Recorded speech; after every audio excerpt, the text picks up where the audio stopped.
Hello, History 7. This is our lecture video for April 17th. First of all, you might be wondering, why did I skip 5 pages at the beginning of the chapter? That's a good question. I don't actually know. I messed up and I accidentally skipped the first 5 pages of the chapter for some odd reason. So I'm going to go through them here and in this video, and I am not going to make you do notes on them, okay? But that means you need to be paying attention because this will still be on the test part at the end of the chapter, but I'm not going to make you read through them because that was my mistake. So yeah, I don't know what happened there. Sorry, that was an oops. And this stuff is pretty important, so that's why I want you to be paying attention. I do not have any pictures for today, but I do have a video that I'm going to send.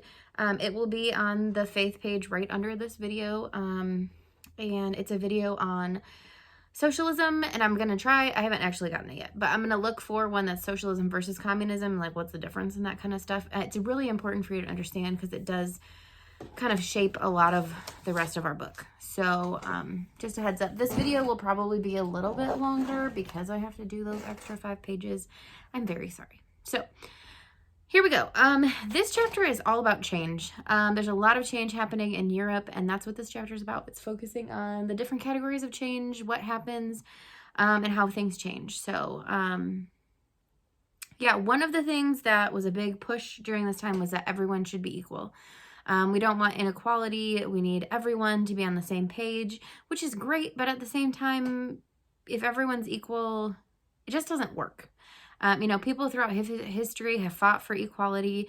And I'm not saying like we should be treated the same. We should be. But it's, we can't all make the same amount of money. We can't. It just doesn't work. And so we're going to get into why that doesn't work in a few minutes. And so one of the movements that came out during this time period was called socialism. It's kind of applied in different ways. As an economic term, like in economics, which has to do with business and money, it refers to government ownership of business. So like the government goes in and just kind of takes care of and takes over all of these businesses. As a philosophy, it emphasizes the welfare of the group. So it's focused on like the whole group, not just individuals. And that's the big focus of socialism. It's all about everyone, not just one person.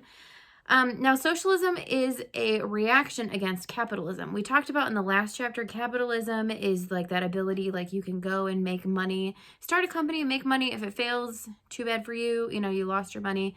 And that's kind of the focus of capitalism. And socialism is kind of the opposite of that. It saw that capitalism, just the fact that some people made a whole bunch of money and then got to control other people was wrong. And so they just thought it was unjust because a small number of men controlled the wealth of society. So they thought they should push for social equality and just restructuring society so that workers would control the wealth that they produce. So they're like, these workers are working in this factory. They're the ones who are making the products. The owner is just sitting there. And so it's the workers who should control things. It has developed in several forms. There have been these different societies or kind of almost utopian experiments where people try to make these perfect societies, and they always fail. Even when the United States not the United States, when people first started coming here in the United States, Jamestown, for example, they had what's called common store. And so what happened is everybody grew all of their food. And then you put it all, you can't really see my hands, you put it all in this factory or in this like warehouse, and then you would just go get what you need. So say Allie, she has 25 acres, which is a lot back then. A lot, probably too much. But anyway, she has 25 acres that she is farming. She is working so hard to farm. She's getting all of her work done. And then say we've got Emma. She's got 1 acre. Okay, so she's working hard, but not really. And then we have, let's go with Lainey. Lainey, her farm she didn't really like working, so she just kind of quit in the middle.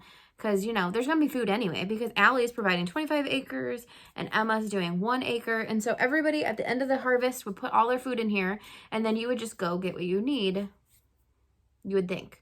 So, Allie might go and get, a couple pounds of food because that's what she needs. Emma will, go get the same. And then Lainey's like, man, I'm hungry. I need more food. So she would maybe go get like 20 pounds of food, even though she didn't really grow any. So think about Allie. Allie worked really hard on all 25 acres. Is she going to want to work just as hard next year when she gets the same amount of food, actually less than Lainey, even though she did way more work? No. And so in Jamestown, they almost fell, like they almost starved because everybody quit working. It's because we're human, and it's kind of like well, if they don't have to do that, then, or if they're not working as hard as me, then why do I have to keep working? It's a human thing. It's just how it works. There's no way to have a utopia because it just doesn't work. And so there have been other times that people have tried to do this. It kind of be like, okay, in class, if I gave you all turned in a test, okay? Some of you got A's, some of you got F's. There didn't seem to be any C's. It was kind of one or the other, which has happened, right? We've had that happen before. So there's A's and F's, both ends, not great. So then I'm like, okay, this is what I'm going to do. Half of you did really well, half of you didn't.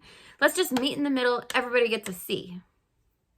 Okay, those of you who got A's, are you going to want to study for hours again and work just as hard to get a C? Even though you know that some people who got F's didn't study at all and they get a C too. And so that's kind of socialism kind of wrapped up. It just doesn't always work because we're human and we're like, well, why do I have to keep working so hard then if everyone gets the same reward? And so that's what socialism really is. And there were like Christian socialists. They attempted to combine Christianity with socialism. They were criticizing abuses against workers. That's true. Like leaders and owners of these factories have got to stop abusing, needed to stop abusing their workers. But they kind of abandoned the biblical teaching that says all of us are sinners when we're born. They kind of let go of that. And they believed that like all problems were because that we were unequal. And so they were like, let's just fix this. They didn't focus on what, the Bible was saying. Then so this is socialism. Then we get to the next extreme, which is up here. This is communism, okay? Communism is pretty much like the extreme violent form of socialism. There are some little differences, but for the main point, if you go from socialism to communism, there has to be some kind of like violent uprising. There has to be violence. A lot of times when you have communism in a country, millions of people die. Food runs out, or the government tries to take over and it doesn't completely work, or the government just decides, I don't want those people, let's get rid of them. So that's kind of the difference. So I want you to kind of understand socialism is a little less violent than Marxism. Marxism is also known as communism, by the way. They kind of go together. So Karl Marx, he was a student of philosophy and history. He had these radical political views. His support was for those violent revolutions that I was just talking about. And he wanted government officials to, and so he had these views, and it actually got him kicked out of a couple countries. He went to Paris and he met up with a guy named Frederick Engels, and they became close friends. And that's when they published what is called the Communist Manifesto. And that's all about their ideas of communism. Now, they believe that all history is a whole bunch of class struggles. It is true. There are a lot of class struggles in history. You see like the poor versus the king. Look at the French Revolution. The French Revolution is a perfect example of the poor going against the upper classes. And that was pure chaos. We talked about that. I think we finished that in class. I was trying to think if we finished that at school or not. It's pretty much where the poor decide they're just going to get rid of all the noblemen because they don't think they're great. They think they're, not being well. So they just say that's all history is. It's all these class struggles, people trying to struggle against, their class. So they declare that these struggles would end when the proletariat, which is a fancy word for workers, okay, proletariat workers, united and kind of through the bourgeoisie, which is like the capitalists, the guys who have the property and the money. Then the workers would violently overthrow the middle class, and they would start what's called a classless society. We don't have any classes, we're all equal. And Marx thought that private ownership of property and private control of wealth were evil. He thought the government should just take it over and distribute what people needed. And he believed that a small number of men controlling most of the wealth was wrong. He's like, we shouldn't have, 10 people who have all the money in our country. It should be equal. The only question is, in a communist, I'm just asking, in a communist government, don't there have to be leaders? So wouldn't they be in charge? See, common questions you want to ask yourself. So anyway, Marx thought that an item's value came from the cost of materials plus the cost of the work that went into it. And so he thought a business owner was just taking all the profits, even though they didn't really have a part about it. He forgets, though, doesn't the owner pay for the supplies that are going into making that product? And don't they have to pay to run the factories? They need electric or water or, all kinds of things. So he wanted to end what he considered unfair practices. He insisted that only violent revolution would end these problems. He says you have to have violence to get anywhere. He believed that communism, which is common ownership of property, where the government owns everything, would result when the proletariat, remember the workers, established a dictatorship where the worker would be in power. They want the worker in charge. Now, this is the interesting thing, though. A standard of living is, it's hard to explain. So it's kind of how much money, how do I explain this the best way? It's like how good life is, and it kind of has to do with how much things cost, what your life is like, if it's good or bad. Are people starving? What's the average amount of money families are making, that kind of thing. Well, this is the thing to understand. You would think, because they say communism works, right?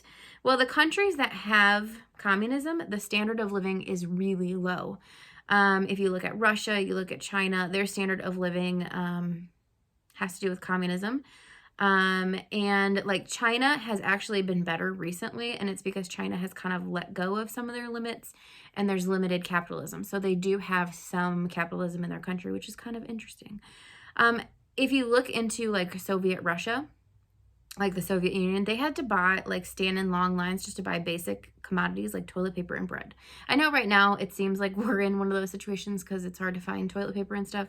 But it is nothing like, you know how you go to the store and like shelves are kind of empty right now? I don't know if you guys have been to stores lately, but it's nothing compared to communism. Communism, people starved. There are records. We don't even have full records, but it's a possibility that in Russia, 20 to 30 million people starved under the Soviet Union. So awful, awful, awful. I just want you to get that in your head. Like, communism is not good, okay? Now, what about Marx? Does he believe in religion? No. So he was a materialist. He actually believed that only matter was real. Only the things you can see and touch are real. He actually thought that Christianity was holding people down, like it's keeping people in bondage or like slavery.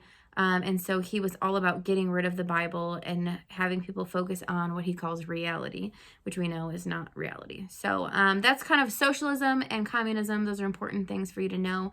Sorry that took so long, but you're not doing the notes. So there you go. Okay, then we have some popular movements. One of them is women's suffrage. I want you to understand the word suffrage, suffrage. That stands for women wanting the right to vote. It's actually suffrage. The word suffrage means the privilege to vote. And so women's suffrage would be women's privilege to vote. And honestly, this is like up to about 100 years ago, actually almost exactly 100 years ago. Women had just gotten the vote 100 years ago. And so it's really not been that long. Women were really trying to get this privilege. And actually, even in England for a long time, if your husband died and you were a woman, you couldn't even inherit the land, like your house. It had to go to whoever was the closest relative that was a man. So if you had a son, he could inherit it. Say you had like 4 girls, no sons, whoever was like your closest relative, it might even be a random cousin you don't know, that would inherit your house. And you just have to hope that they're nice and let you stay in your house after your husband dies. So that's just something to keep in your mind. Women did not have great rights in England or in America for quite a long time. So, and women here had the same issue. And so they really started to fight, especially starting in the 1860s. They started building these societies. One of them was the National Union of Women's Suffrage Societies. And women did not gain the right to vote in England until after World War I. So we're looking like 1918, 1919 is when they got their right to vote. Okay, so if you can imagine, that probably was so frustrating. And actually, even for men, which we're going to talk about a little bit later today, most men couldn't even vote in England for a long time too, which we'll talk about in a few minutes. All right, so then another movement that comes through is the temperance movement. The temperance movement they were very worried about what alcohol does for society, and so they wanted to limit how much people could drink. There was also a group pushing for abstinence, which is absolutely no drinking, and they kept trying to pass laws, and it just didn't seem to work. There was a lot of rioting and stuff in England. In America, we do eventually pass the 18th Amendment, which makes drinking, it's the buying and selling of liquor and transporting it within the United States was illegal. And so they do have some success there, but it does later get repealed with the 21st Amendment. Just a little background. Okay, then there are some other reforms in Western Europe. So what's up with the economy? What's going on there? So in Britain, they have what are called high tariffs. Those are taxes on things you're selling to other countries and taxes and stuff you're bringing in. Mainly stuff you're bringing in. And so what it is it's to protect businesses. So say you have a business in Britain and they make shirts, okay? And they're $20 to buy a shirt, but you can ship a shirt from America and the shirt only costs $15. So of course I'm going to go with the shirt from America because it's cheaper. But what they do is they put an extra tax on American products. Maybe it's $7. So now that shirt costs $22. So you're going to go with the British one just because it's cheaper. And so they do that to protect British goods and try to help British businesses, but at the same time it actually raises the prices of food, it raises the prices of other goods, and so they start getting rid of that. One of the tariffs they got rid of was the Corn Law in 1846. So it made bringing in food cheaper, and that actually helps too, because if you think about it, England's an island, they only have so much room to grow things. And so that kind of made a big difference. And so they start shifting towards this free trade that they can trade with other countries without a problem. Another thing is political. Most of the country during this time, we talked about it a little bit last chapter, they shift from being farmers to working in cities. And so this is the big thing. They have parliament. It's kind of like Congress, only it had to do with your title. Like if you were a duke or you were a nobleman, you would serve in parliament. Well, they also have the House of Commons, which is just common people who are elected. But it just didn't, the middle class were not even able to vote and they weren't represented. And so it bothered them. And so there was this group, it was a movement called Chartism. It was among the working class, and they wanted several goals. They wanted universal manhood suffrage, so all men could vote. Because at this point in time, this is before women get the vote too, not all men could vote. It was just like the wealthy could vote. They also wanted a secret ballot because there were people who would like bribe others for you to vote for them. So they wanted to kind of get rid of them. Chartism does fail, but they are able to eventually make some changes. One of the people who made changes was Benjamin Disraeli. He was a prime minister in England. He supported a bill that doubled the number of men who could vote. So in 1867, they actually granted voting privileges to all men who owned homes. That still does not include quite a few people, because if you think about cities, a lot of them lived in apartments, so they couldn't vote. And so it does increase it from 2 million. It does increase it. Now 2 million people can vote, but there's still 3 million men who can't vote who should be able to. So it's not great. Later, they do allow them to vote too. Then women finally get the vote. In 1918, though, women were allowed to vote, but you had to be at least 30. And then eventually in 1928, British women over the age, any British woman over the age of 21 gets to vote. Then there was another prime minister, and his name is William Gladstone. He came in and brought about some changes. He helped to establish a national court system and voting by that secret ballot, so you don't have the bribery anymore. Let's see what else. Another thing that he fought for was that the House of Commons had more power than the House of Lords. And so after the Parliament Bill of 1911, the House of Lords cannot veto laws passed by the House of Commons. So the House of Commons has more power. Now, France, we've talked about quite a bit because we talked about the French Revolution. They have a lot of issues. Obviously, Napoleon is gone. And the French overthrow another government in 1848 because they're dissatisfied with that government. And so they just kind of are going back and forth. So they elect someone new, Louis Napoleon Bonaparte. Yes, Napoleon Bonaparte is in his name because he is the nephew of Napoleon Bonaparte. And he decides he's going to be just like his uncle.